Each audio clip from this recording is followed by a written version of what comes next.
Ngomong. Kami tidak bisa melanggar peraturan dan kami bisa memberikan informasi ini pada polisi dan semua dari berkas manual. Kis-kis bayi dulu, Ge. Jika kau melaporkan masalah ini pada polisi, maka silakan bicara dengan mereka saja.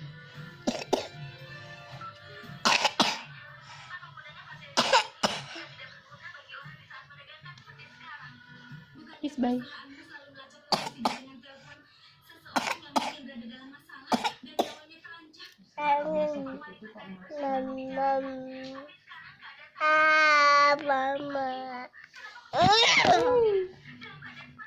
Panggil dulu, panggil. Panggil siapa tuh?